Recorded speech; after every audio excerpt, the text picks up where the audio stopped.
Born into a world where my last name opens more doors than I care to walk through, you could say I had it all laid out for me. My dad's the big boss of a company you've probably seen tick across the stock exchange screen more times than you've cursed the morning alarm. Yes, that kind of rich.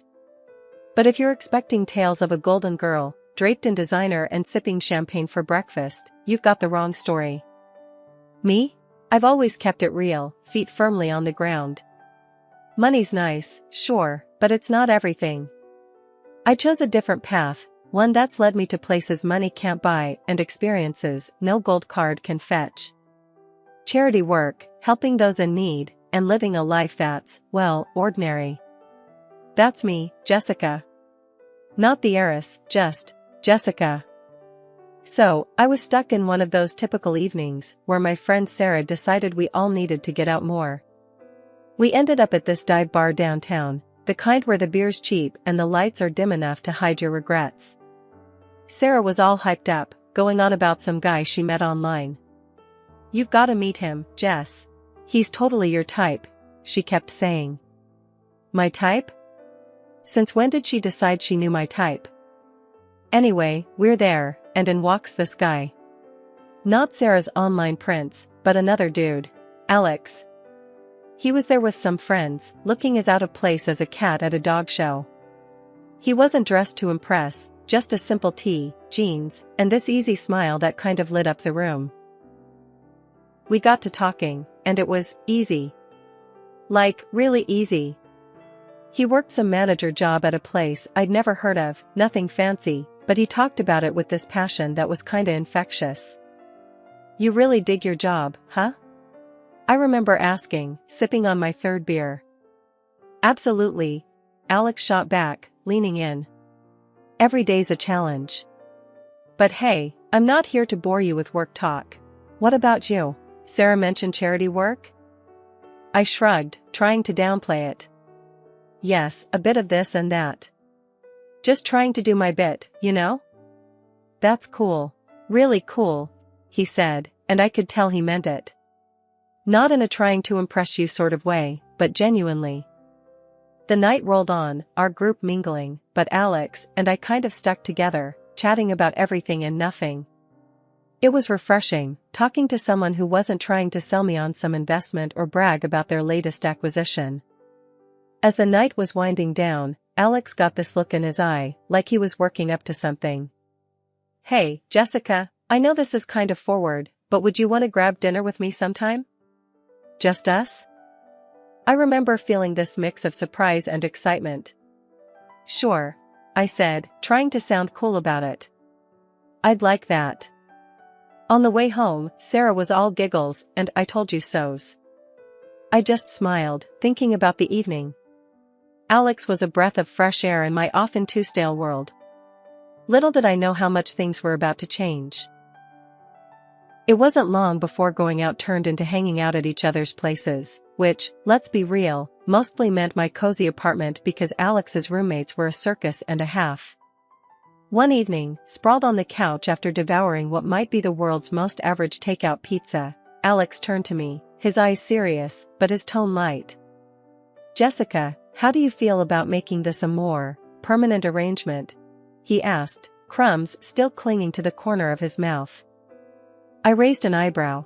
"You proposing we split a Netflix account or something more along the lines of a lease?" He chuckled, brushing off the crumbs. "Well, I was thinking more like a life together. But hey, we can start with Netflix." The simplicity of it, the straightforwardness, no grand gestures or dramatic backdrops, just us, in our element. It felt right. "Alex, if you're asking what I think you're asking, yes. 1,000 times, yes." And just like that, with the aroma of cheap pizza as our witness, we decided to tie the knot. It was swift, sure, but when you know, you know. Telling our families was the next hurdle. My folks, well, they've always been about the "as long as you're happy" mantra, but this was putting it to the test. Dad, with his business empire, and Mom, the socialite, they had visions of me settling down with someone more in our circle. I broke the news over dinner, the fancy kind, where you're not sure which fork to use for the salad. "Mom, Dad, I'm getting married to Alex," I said, the words tumbling out in a rush. Dad paused, fork midair. "Alex? The manager chap? Well, that's quick." Mom simply smiled, a bit too tightly. "Dear, are you sure? This is rather sudden, isn't it?" But I was firm. "Yes, I'm sure. He's amazing, and we're really happy together." Their skepticism was palpable, but so was their love. "Well, if he makes you happy, darling," Mom conceded, and Dad nodded in agreement. Alex's folks were a whole different ball game. We went over to their place, a cozy little house that seemed always to smell like fresh cookies or something equally comforting. Judy and Martin, they were as down-to-earth as they come, and they welcomed me like I'd always been a part of the family.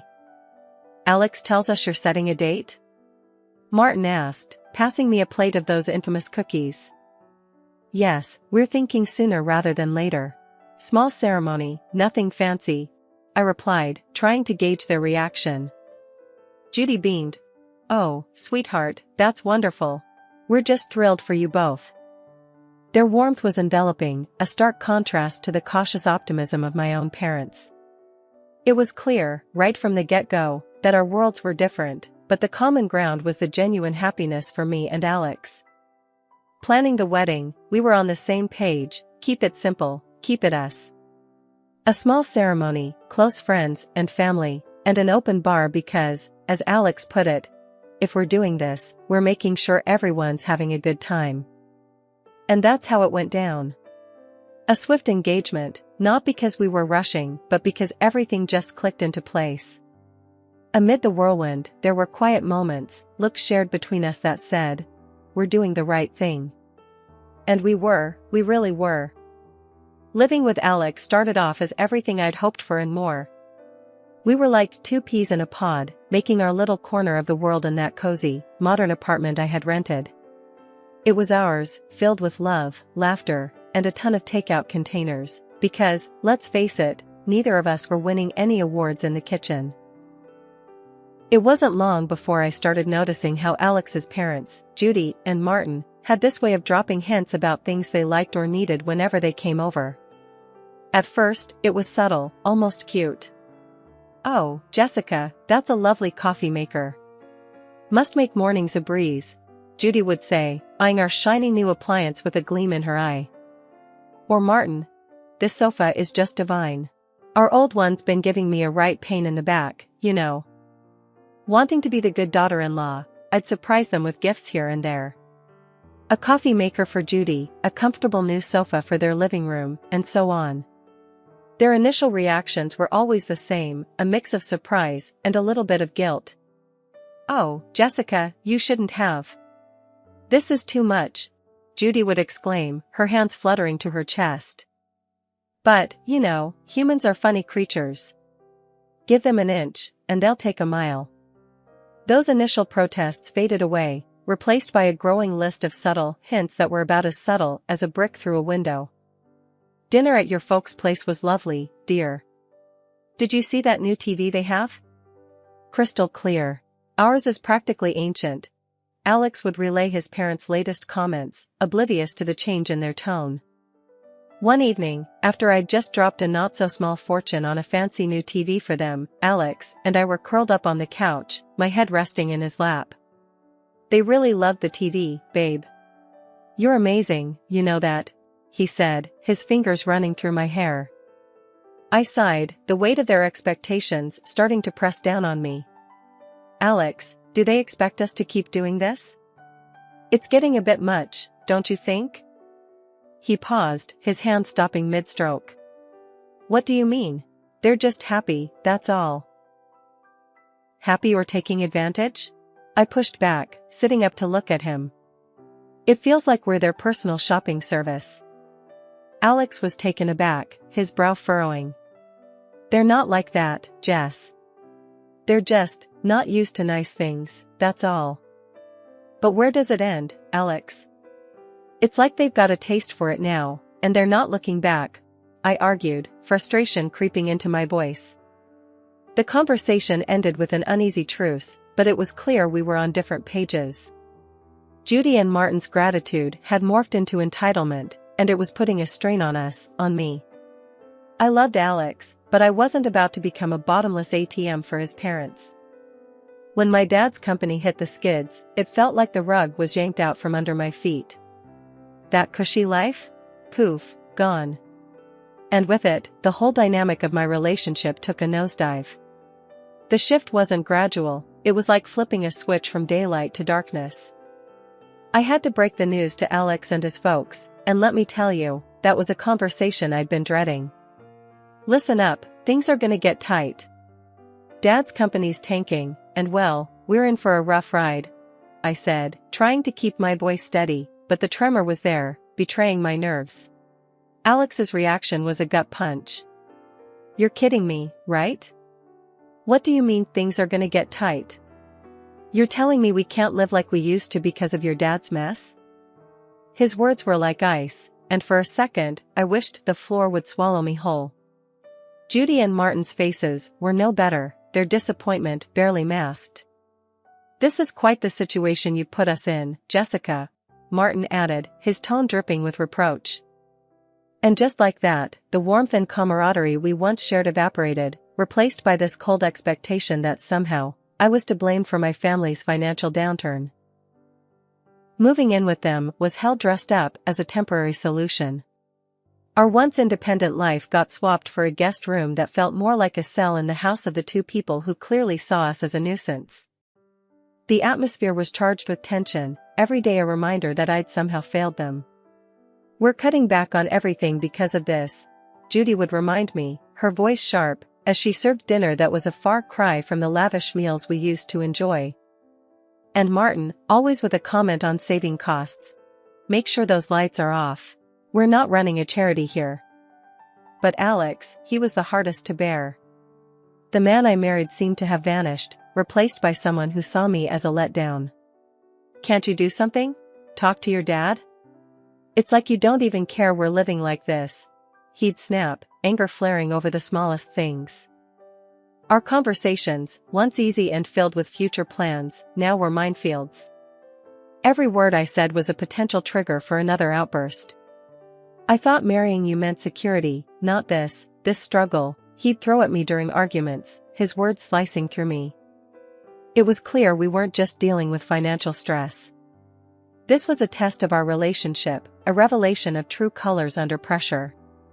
I was stuck in the middle, battling the disillusionment from my husband and his parents, while grappling with my own sense of failure. Judy's birthday dinner was supposed to be this cozy family thing at some upscale restaurant, a break from the constant tension. But it turned into the showdown of a lifetime. I should have seen it coming, the way things had been going at their place.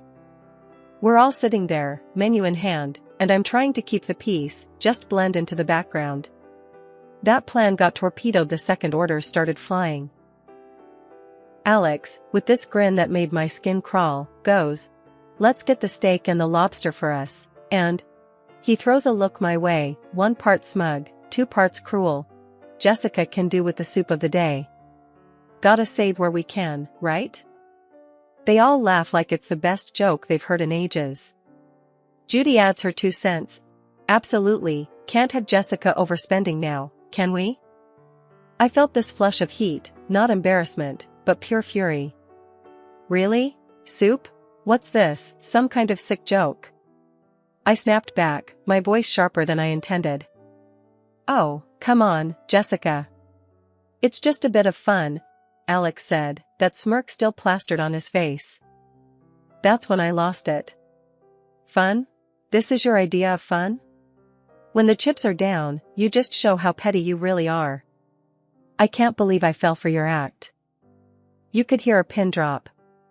The whole restaurant was watching now, the awkwardness off the charts. I didn't sit back down. Keep your fancy dishes and your pathetic jokes.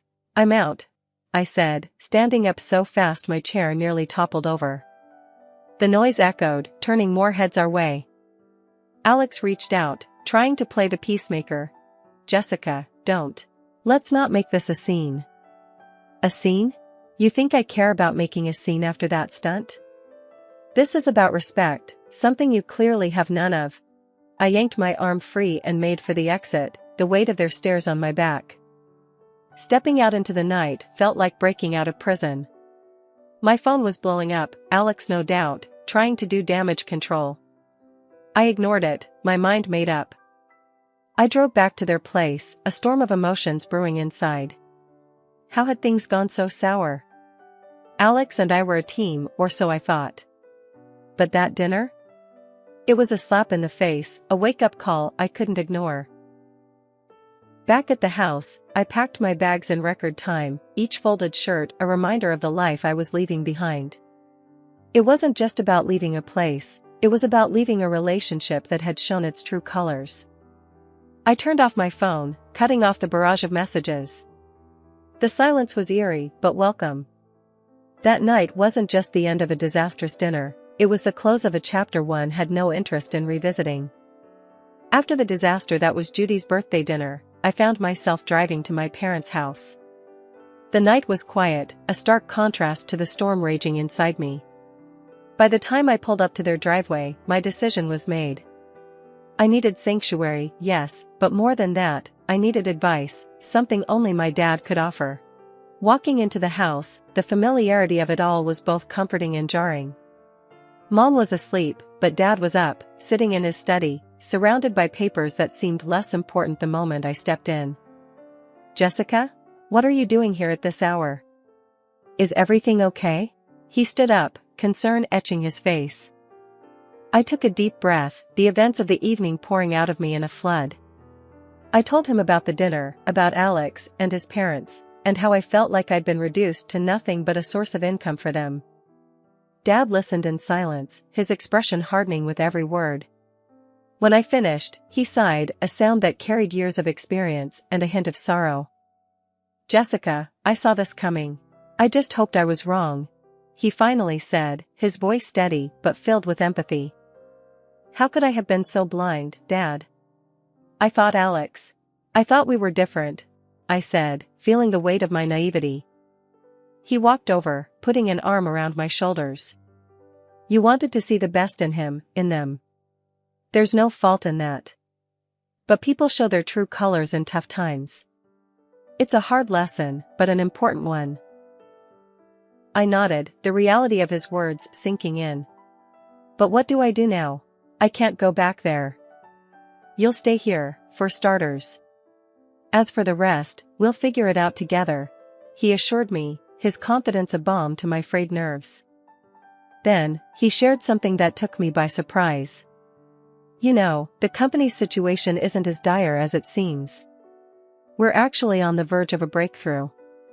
It was a strategic move, a way to weed out the opportunists. I stared at him, stunned.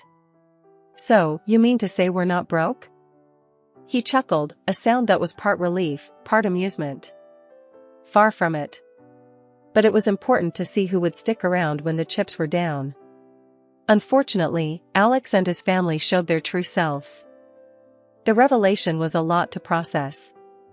My anger towards Alex and his parents was now mixed with a sense of vindication. They had revealed their true motives, and in doing so, had freed me from a future of manipulation and deceit. "Dad, I don't know whether to be relieved or furious," I admitted, the emotions battling inside me. "Be both. It's okay. But remember, this experience has taught you something invaluable about people and their intentions. Use it, learn from it," he advised, his words grounding me. Walking up to Judy and Martin's house the next day felt like heading into the lion's den. I was ready for a showdown, but nothing could have prepared me for the cold reception I got. Alex was standing there, divorce papers in hand, with a look that could only be described as triumphant disdain. "Here you go. Let's get this over with," he said, practically shoving the papers at me. His parents were hovering behind, barely containing their glee. Finally getting rid of the freeloader. Judy snickered, and Martin nodded in agreement, a smug smile plastered across his face. Alex joined in. "Yes, turns out you're just an ordinary dummy without your daddy's money. Thought you'd cry, but guess what? We don't need a tearful mess around here." Their words stung, but not in the way they expected. I felt a bizarre mix of anger and liberation. I looked at the papers, then at them, and without a word, signed where I needed to. As I did, their smiles widened, thinking they'd won. But I had the last laugh. Pulling out a newspaper from my bag, I slapped it down on the table with more force than necessary. "Thought you might find this interesting," I said, my voice dripping with unrestrained satisfaction. The headline screamed about my dad's company making a monumental comeback, profits soaring higher than ever. Watching their faces drain of color was a sight I'd pay to see again. Judy and Martin's smugness vanished, replaced by shock, then desperation. Alex's arrogance crumbled, leaving him looking like a child who'd just lost his favorite toy.